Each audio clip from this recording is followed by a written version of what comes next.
Hi, welcome to Sue Marie P. My name's Sue and today I'm sharing an old-fashioned light banana cake. Before banana bread was popular, this is what most people made.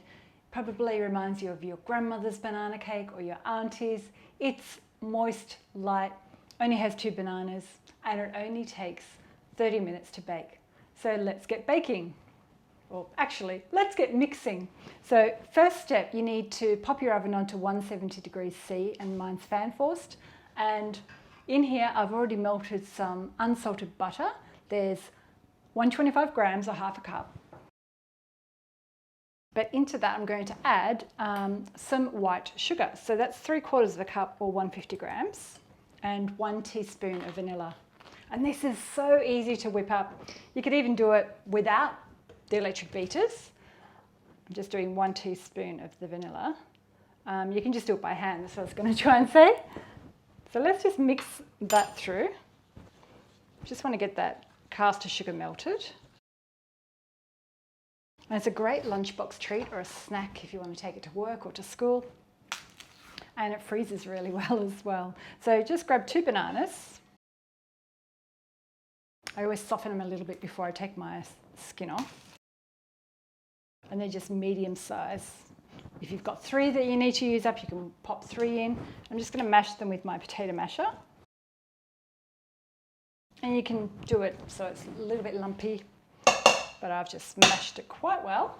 So combine the buttery sugar mix now. And it is good just to let your butter sit for a little bit so it's not boiling hot. And if you've got a microwave, you can zap it in the microwave. I just don't have a microwave, so I always do it on my stove top. Now the cake only has 1 egg, so I'm going to crack this large egg into this.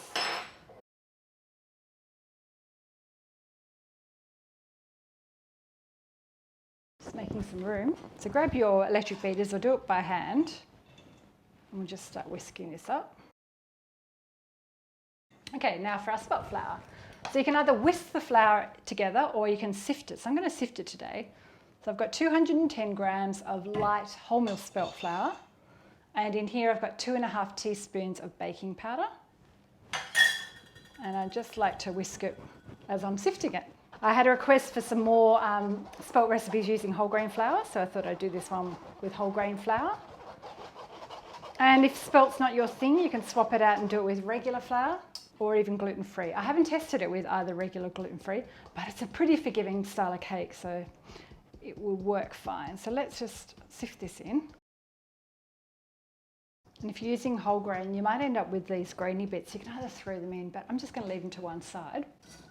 I'm just going to mix it for about 30 seconds. Well, that was a little bit over 30 seconds, more like a minute. Now grab your milk. I've got 60 mils or 1/4 cup of oat milk. That's all I had in the house, but feel free if you've got regular milk, you can use that, or your favourite plant-based milk, if that's important. So let's just beat this until the milk's kind of combined into the batter. And it's also important for this style of cake not to overbeat it. So let's just give it one last fold with our spatula. So that's all ready. Now for your cake tin, I'm doing it in my square brownie tin, which is, I think it's about 22 centimetres square. I'm just using a leftover butter paper and I'll grease it with that on the sides. It's an old-fashioned tip that my mum taught me, that you don't throw out your butter wrappers and you reuse them for buttering cake tins. And you just throw that out and then grab some paper.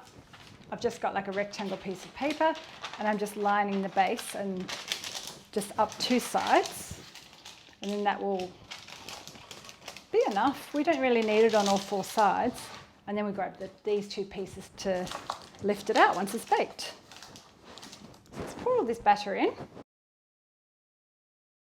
I never add salt to my cake, but if you wanted a little bit of salt, feel free to add like 1/8 or a pinch of salt.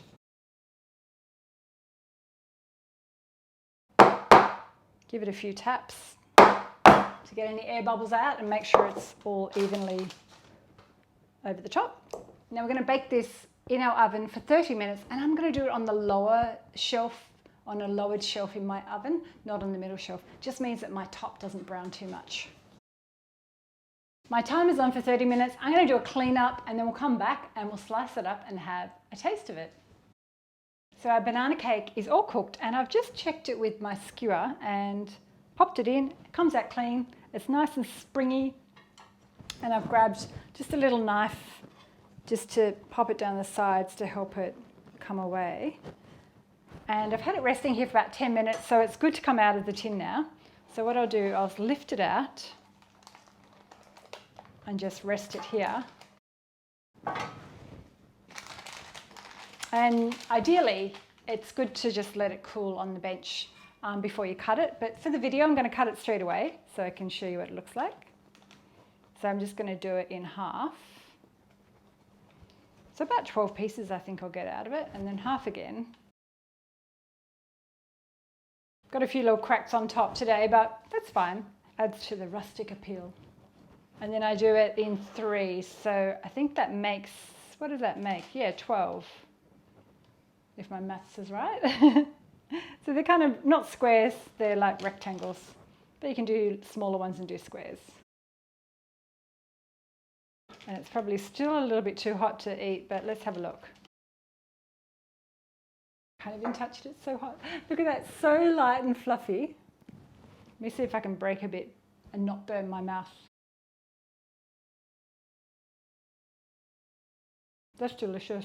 You even serve with ice cream for dessert. I hope you've enjoyed my light banana cake, not banana bread, but a good old-fashioned grandma style cake. Easy to whip up, only 2 bananas. Give it a go. Let me know in the comments below how you get on. Share with a friend, hit the thumbs up if you've liked my video. If you're new here today, subscribe. All you need to do is have a Google account and hit the bell. Thanks for watching. I'll see you next time. Bye. Yum, yum, yum.